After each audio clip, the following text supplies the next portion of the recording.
Hey guys, I'm Alexei and this is Marty, and he's a rigged Cinema 4D character which you can use in your own project to create animations. So let's go have a look at how he works. Okay, so let's get started. This is the file you get when you download it. You also get an Octane version, which is basically the same thing, but it has a bunch of Octane materials and Octane lighting setup. Let's go. Let's start with the face, I guess. As you can see, we have some controllers. We have eyes, mouth here, and some eyebrows. So basically, you grab the controller, and most of them are, I think they're all move controllers now. So you can move it around for the aim. If you want, you can select these guys, and you can control each eye individually. You can reset each controller to its default position by hitting this Reset PSR button.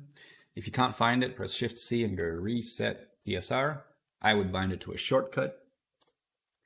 And that way you can reset anything back to wherever it was at the beginning. So you can go Reset PSR and it's back.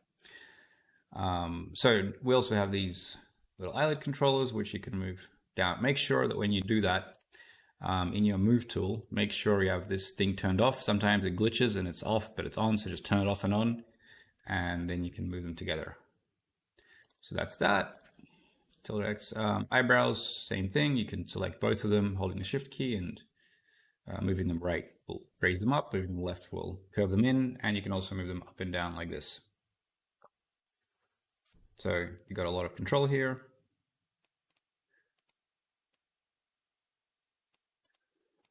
You can make expressions. You also have your mouth now. These are also pretty simple. You just grab a corner and you drag it up for the smile. I wouldn't drag it too far up. Like this is basically the maximum you can do it, but honestly, that's not very realistic. If you want realistic smiles, you generally just go a bit to the side, a bit to this side, and obviously the eyes should be slightly on the happier side. So yeah, then you get a nice smile already. This little one at the bottom will let you open the lip without opening the mouth.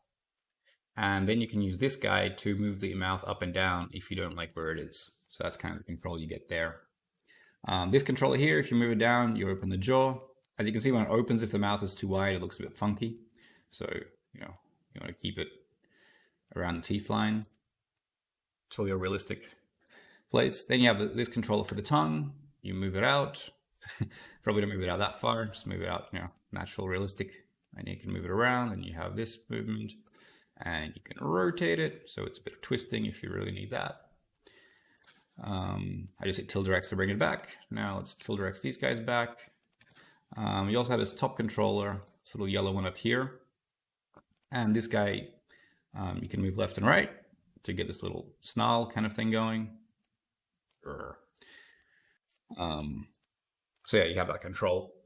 That's pretty much all done for the face. Yeah, so also if you find yourself clicking, when you try to click something, you click on the model by accident, in layers, just go to mesh and click lock here, and now you can only click the controllers, so that makes life a bit easier. Now the rest of the body is also pretty self-explanatory. You can see my other rigs, it's basically the same thing. I'll go over it just quickly.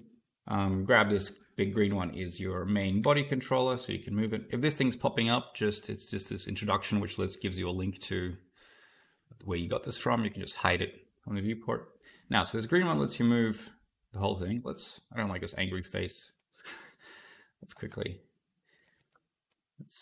make him a bit happier here. So, oops, it's the wrong one. There you go. A bit more of a joyful expression. So this guy moves the whole body.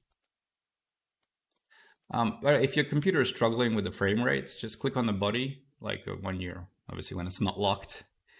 And you just, in attributes here, you can turn this subdivision to 0. And you'll see it kind of shines through, but if you then select the close and turn that to 0, then you'll get much faster movement. And when you hit render, it'll still render with the 2 value. But it will make this a bit easier. So also sometimes restarting cinema makes things faster. So let's turn it to 1. And I'll turn the pants also back to 1. So yeah, you have the green one to control the full body. Then you have this little one inside to control just the hips. You can go all the way around if you want. Kind of weird, but you got that. Then you can control these guys to control the body. Don't push it too far because, well, realistically, you don't really move that far, but see, like that is fine. If you move, don't forget the shoulders are really important controllers. If you move the hands down to the bottom, for example, so it's like standing like this, so move both of them down. As you can see, he looks very kind of soldiery because with the shoulders a bit stressed. So what you can do is you just get these guys and rotate them down so that, you have a slightly more relaxed position. So shoulders are very important. Also, if you want to reset everything here, just go to your controls and middle click on it and then go reset PSR. It goes back to the top. Same thing with the face. There's this face rig group. Just middle click it because that selects all the children and go tilde X or reset PSR. It goes back to reset PSR. Also, when you move your hand up, like if he's waving or something, don't forget to move the shoulder up as well because that's a much more natural position. See, and then you have the nice. Also, you'll see how the elbow here is kind of looking back. That's because we use this little pyramid to control the elbow to look in the right direction. Now, you have the same thing on the feet. You move them up. You have this guy to control the direction of the knee. On these guys here on the controls, you have ball rotate. So you can, do this little kind of nice thing. You can do heel rotate. You do toe rotate. All useful little features. The clothes, you can hide the clothes. For example, here we have a shirt. We can just hide it and turn it off, and we have a naked guy. Obviously, the materials are all changeable. For the body, there's a very simple way to change it. You select the skin material and just go to color, and inside the layer, there's this little HSL slider, and you can and the lightness. So the lightness, you can drag it down, and you get more dark tones. Or if you want to drag the saturation down to make them very pasty. You can even use a hue to make them a different color. So, yeah, if you need a zombie, you got a zombie. So back to where we were. If you want to move the whole character, just use this. So originally I would place the full body control or just whole rig in the place where you want to start the animation. And yeah, make sure to watch my other videos on the introduction to animation with 5J. It's basically the same concepts. But that's pretty much it. Scroll down on the page, check out other videos. There's videos about how to use fingers and whatnot, how to quickly bend them. That's pretty much it. Let me know if you have any problems. This is Alex from Ace 5 Studios.